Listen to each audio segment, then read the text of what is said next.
नमस्कार विद्यार्थी मित्रांनो, मी डॉक्टर संदीप तुमचं सगळ्यांचं इंग्लिश गुरु फॉर ऑल या ट्रस्टेड डिजिटल प्लॅटफॉर्मवरती स्वागत करतो.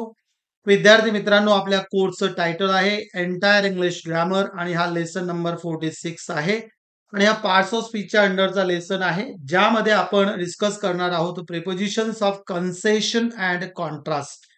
तर इथे फार महत्वाचा टाईप आहे प्रेपोजिशनचा, तो आपण इथे डिस्कस करणार आहोत. तर सुरुवातीला आपण प्रेपोजिशन्स ऑफ कन्सेशन किंवा प्रेपोजिशन्स ऑफ कॉन्ट्रास्ट कशाला म्हणायचं आहे ते समजून घेऊया आणि ते कॉमन असे प्रेपोजिशन्स कुठले आहेत ते आपण इथे बघणार आहोत. पहिला बघा, prepositions of concession. These prepositions show that something happens despite a difficulty, opposite condition or obstacle.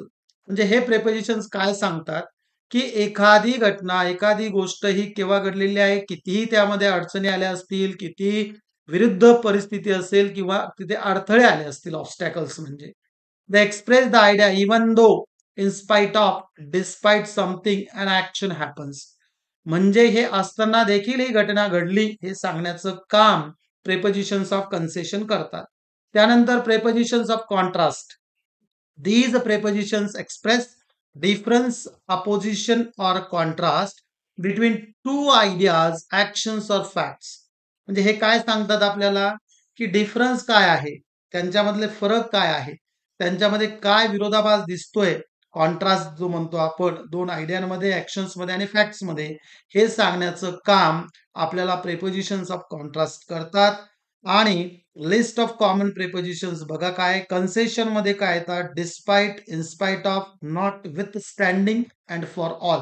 हे महत्वाचे आहेत बघा अतिशय. त्यानंतर contrast, against, contrary to, unlike, opposite to. बऱ्याच विद्यार्थ्यांना हेच माहिती नसतं, डिस्पाइट असेल, इनस्पाइट ऑफ असेल, नॉट विथ स्टँडिंग असेल किंवा फॉर ऑल असेल, हे सगळेच्या सगळे काय आहे तर प्रेपोजिशन्स आहेत. आता बघूया आपण प्रेपोजिशन्स ऑफ कन्सेशन. डिस्पाइट, डिस्पाइटचा उपयोग कुठे करायचा आहे. Despite shows something happens in opposition to another fact. He went to work despite being ill. म्हणजे बघा, तो कामाला गेला होता, डिस्पाइट म्हणजे काय, अपोजिट काय, बिंग इल, आजारी होता तरी देखील. त्यानंतर काय दिलंय बघा, शी स्माइल डिस्पाइट हर पेन. म्हणजे दुःख असताना देखील हसली होती. The match continued despite the rain. पाऊस होता तेव्हा तरी देखील मॅच, म्हणजे अपोजिट कंडिशन दिसते आपल्याला इथे बघा. तेच आपण इथे बघितलेलं आहे. काय दिलं इथे, डिफिकल्टी, अपोजिट कंडिशन किंवा ऑब्स्टॅकल असताना देखील कम्प्लीट होणे. He succeeded despite many difficulties. The team played well despite the pressure. त्यानंतर बघूया आपण preposition of concession. In spite of. In spite ऑफचं मिनिंग काय होतो, same meaning as despite, slightly more formal. In spite of हे formal आहे, despite हे a little bit informal. He pass the exam in spite of his poor health. Exam pass केली होती आणि opposite condition काय होती, हिज पुअर हेल्थ. तर अशा ठिकाणी इनस्पाइट ऑफचा उपयोग करतो. She danced well in spite of her injury.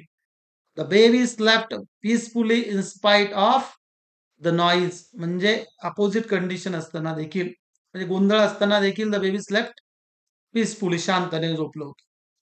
They enjoy the trip in spite of the bad weather and he finish the project in spite of limited resources. तर अशा पद्धतीने आपण इन्स्पाइट ऑफचा उपयोग इथे बघितलेला आहे. आता आपण बघणार आहोत preposition of concession not with standing. आता नॉट विथ स्टँडिंगचा मिनिंग काय होतो, despite or although.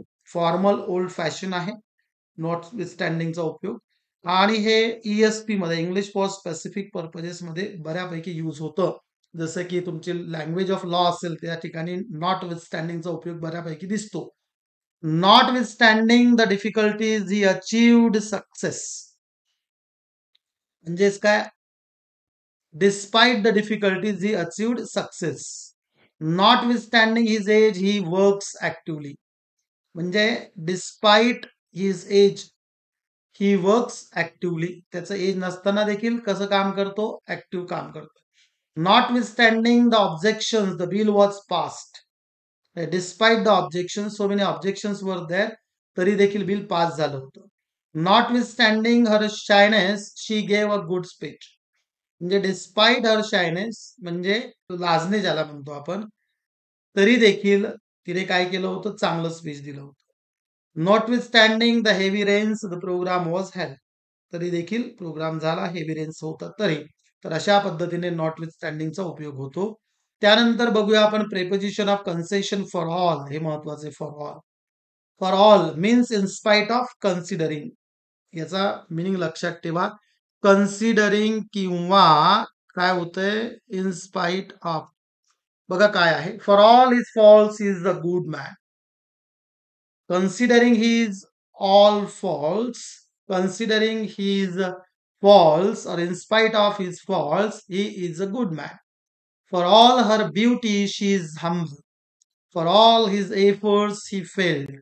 For all his efforts, he failed. म्हणजेच काय, in spite of his efforts, he failed. For all their wealth, they are unhappy. याचा अर्थ होतो, in spite of their wealth, they are unhappy.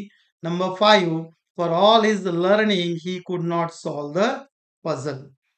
अशा पद्धतीने आपण for ऑलचा इथे उपयोग बघितलेला आहे. त्यानंतर आपण डिस्कस करणार आहोत preposition of contrast against. Contrast म्हणजे काय दाखवतं, विरोधाभास दाखवतं. The workers protested against the policy. च्या विरुद्ध ज्याला म्हणतो आपण एक्सप्रेसेस अपोजिशन, कॉन्ट्रास्ट, विरोधाभास. The lawyer argued against the decision. They voted against corruption. The wall stands against the wind. आणि the boy swam against the current. तर या पद्धतीने आपल्याला प्रत्येक एक्झाम्पल मध्ये काय लक्षात येते इथे, की अगेन्स्ट एक कुठल्या पद्धतीनं अपोजिशन एक्सप्रेस करताय. तर याचा उपयोग प्रेपोजिशन ऑफ कॉन्ट्रास्ट म्हणून कसा केला आहे हे आपण इथे बघितलेलं आहे. आता प्रेपोजिशन ऑफ कॉन्ट्रास्ट मध्ये कॉन्ट्ररी टू बघूया. आता कॉन्ट्ररी टू काय दाखवतं, it shows difference from expectations and statements. म्हणजे जे काय आपण एक्सपेक्ट केलेलं असतं, जे अपेक्षा असते त्याच्या विरुद्ध त्याला आपण contrary to. His action was contrary to the law. म्हणजेच काय, लॉला धरून नाही, त्याच्या अपोजिट आहे. What he said is contrary to the facts. म्हणजे त्यानं जे काय सांगितलं होतं ते सत्य जे आहे त्याच्या अपोजिट आहे. The result was contrary to our hopes. His behaviour is contrary to tradition. ट्रेडिशनला, प्रतीला धरून नाही, अपोजिट आहे. The speech was contrary to expectations. आता या पद्धतीने आपण कॉन्ट्ररी टू चा उपयोग प्रेपोजिशन ऑफ कॉन्ट्रास्ट म्हणून कसा करतो हे बघितलेलं आहे. आता बघणार आहोत आपण प्रेपोजिशन ऑफ कॉन्ट्रास्ट अनलाइक. अनलाइकचा मिनिंगच काय होतो, डिसिमिलॅरिटी, एक सारखेपणा नसलेला. Unlike his brother he is very काम. म्हणजे त्याच्या भावासारखा नाही. म्हणजे याचा अर्थ काय, ही इज व्हेरी काम, त्याचा भाऊ नाही. This flower is red unlike the others. So dissimilarity. She is polite unlike her colleagues. Unlike last year, this year's results are better. He is tall, unlike his father. तर अशा पद्धतीने आपण preposition of contrast unlike कसं use केलं हे इथे बघितलेलं आहे. आता बघणार आहोत प्रेपोजिशन ऑफ कॉन्ट्रास्ट मध्ये अपोजिट टू. हे आपल्याला डायरेक्ट कॉन्ट्रास्ट दाखवतो बघा, विरोधाभास. Their house is opposite to ours. म्हणजे काय, इन फ्रंट ऑफ नाही, लक्षात घ्या. अपोजिट टू आर्स म्हणजे काय, एकमेकांकडे तोंड करून ज्याला म्हणतो आपण, लक्षात घ्या, असा त्याचा मिनिंग होतो. His views are opposite to mind. Completely contrast. The shop is opposite to the school. School आणि शॉपचं जे डोर आहे एकमेकांकडे आहे, front part. The argument was opposite the facts. His behaviour is opposite to what he promised. तर अशा पद्धतीनं preposition of contrast opposite to चा उपयोग कसा करायचा ते आपण बघितलेलं आहे. तर विद्यार्थी मित्रांनो, या व्हिडिओ सेशन मध्ये आपण prepositions of concession and contrast बघितलेले आहे, त्याचे उपयोग बघितले, त्याचा मिनिंग बघितला आणि वेगवेगळे एक्झाम्पल्स बघितलेले आहे. याचा उपयोग तुम्हाला सगळ्याच स्पर्धा परीक्षांसाठी होणार आहे, सगळ्या प्रकारच्या स्कूलच्या परीक्षांसाठी देखील होणार आहे. So thank you students for watching this video.